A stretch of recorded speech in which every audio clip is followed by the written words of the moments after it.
வந்திருக்கிறது உலகத்திலே. மனிதன் பாவத்திலே விழுந்ததின் விளைவாக தான் சாவு என்ன செய்திருக்கிறது, ஏற்பட்டிருக்கிறது. மனுஷன் பாவத்தில் விழுந்ததனுடைய விளைவு பல காரியங்கள் நடந்திருக்கிறது.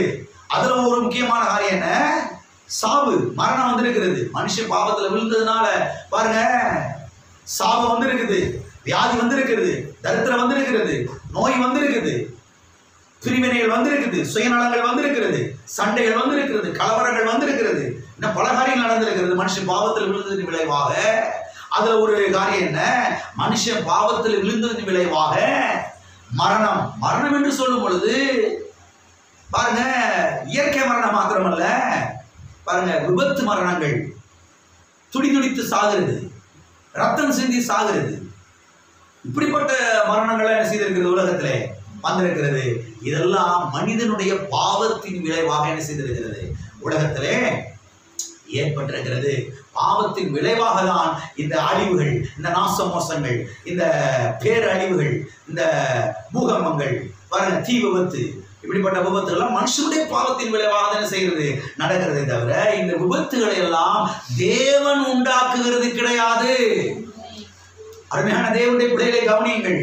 தேவனுடைய சித்து விளையாட்டு கிடையாது, இதெல்லாம் தேவனுடைய திருவிளையாடல் கிடையாது. இது மனுஷன் என்ன சொல்றா, இதெல்லாம் தேவனுடைய திருவிளையாடலுங்க, திருவிளையாடல்.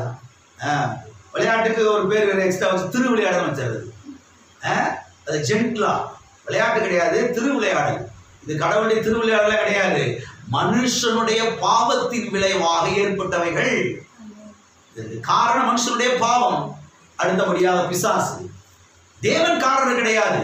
ஏற்படுகிற சாவுகள், மரணங்கள், அழிவுகள், பேரழிவுகள், தீ விபத்துகள், இதற்கு தேவன் காரணம் கிடையவே கிடையாது என்பதை நீங்கள் சத்தியத்திலிருந்து திட்டவட்டமாய் புரிந்து கொள்ள வேண்டும்.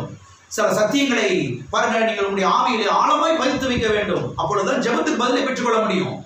கத்திரி இப்படி இருப்பாரு, அப்படி இருப்பாரு, கத்திரி இதையும் செய்வார், அதையும் செய்வாரு, கத்திரி இப்படி இப்படிங்க அதெல்லாம் சொல்ல முடியாதுன்னா ஜெபத்துக்கு பதில் என்ன செய்ய முடியாது, பெற்றுக்கொள்ள முடியாது. தேவனை குறித்து சரியான ஒரு படம், தேவனை குறித்து சரியான ஒரு தெளிவு இருக்கும் பொழுதுதான் போய் தைரியம் என்ன செய்ய முடியும், ஜெபிக்க முடியும். ஜெபத்துக்கு பதில் என்ன செய்ய முடியும், பெற்றுக்கொள்ள முடியும். ஆகவே மனிதன் பாருங்க சாகுபடியாக உண்டாக்கப்பட்டவன் அல்ல, மனிதன் நித்தியமாக